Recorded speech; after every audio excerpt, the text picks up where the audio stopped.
Karma's a bitch.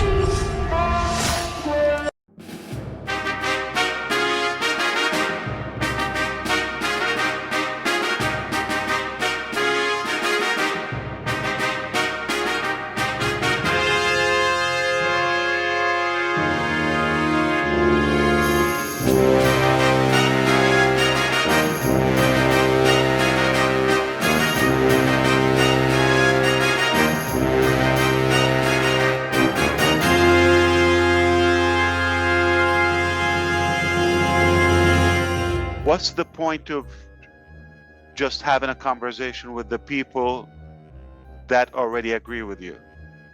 You want people who disagree with you too, okay? But for a valid reason, not just because they want to be different so they can get attention on the other side. That's not the type of discussion I want to have. I'm open for a discussion for somebody see different, perspective, or a positive way, okay, a positive solution. I would listen and I would have a beautiful conversation with them, constructive conversation. But if somebody just want to slander, rant, and hate and all that, that is not the rhetoric I'm talking about, okay? I'm talking about something for doing good.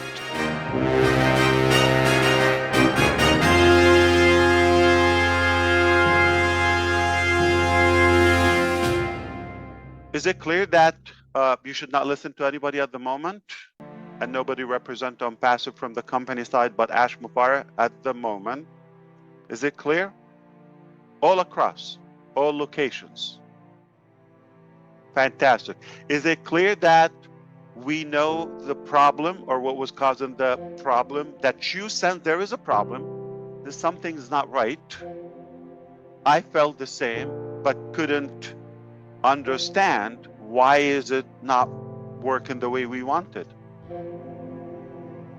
We paid the price. Is it clear to you that we are better off now knowing the root cause and having the proper remedy? A main element of a cult's success depends on the cognitive dissonance of the members. The theory, introduced in the late 1950s, suggests that when people are confronted with facts that contradict their beliefs, values, and ideas, they will feel psychological discomfort, likely followed by the need to resolve that contradiction and reduce their uneasiness. In a cult, it can be painful to admit you've been deceived. It becomes easier to come to terms with the deception and stay loyal to the cult to ease that psychological discomfort of questioning the cult, further indoctrinating themselves into it. The obedience factor is another key element of a cult. It plays off a human's natural inclination to follow orders and do what others around them are doing. In cult settings, critical thinking is often frowned upon, while absolute faith is rewarded. Guilt, shame, and fear are also constantly wielded to slowly strip away an individual's identity. Free thinking, free will, and free speech are limited in an environment where full obedience to leaders is required. Experts say cult leaders, in turn, have narcissistic and authoritarian streaks and are motivated by money, sex, or power, perhaps all three. I would argue that Ash Mufareh, as a leader of the Onpassive cult, is motivated by power and money. Although he stated he doesn't need money, he pocketed $108 million at least, so I beg to differ. He did open an MLM company, so take what he says about not needing money with a grain of salt.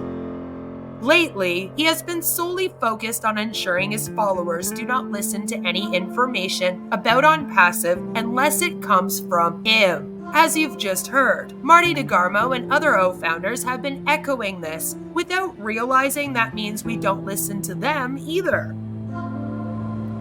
Right now, there is proof in the news media that Ash is being sued by the SEC for $108 million for unregistered securities and fraud. There is also proof he hasn't paid his Hyderabad employees in 7 months. They went on strike and are demanding pay.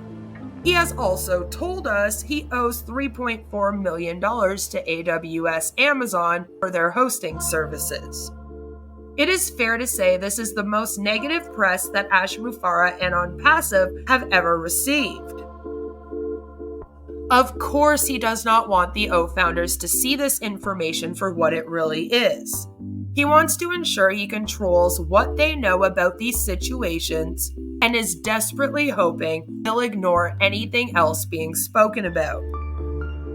In future, Mohammed Nazal may speak out about Onpassive, as he stated so on his Zitter account. I am sure this adds to Ash's horror of what is out there publicly about Onpassive.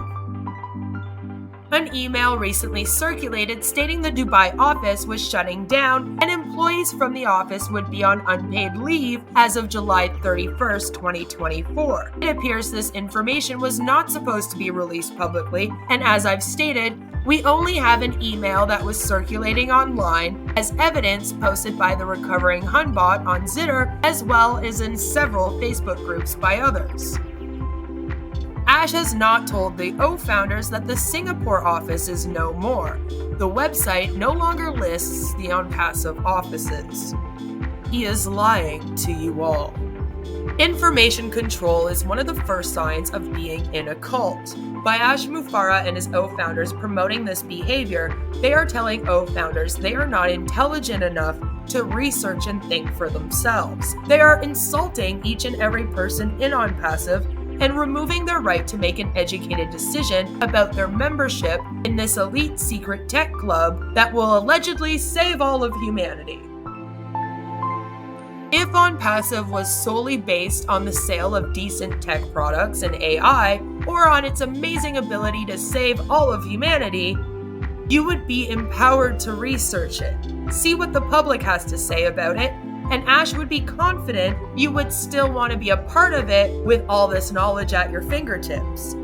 After all, the general public is your customer base, O founders.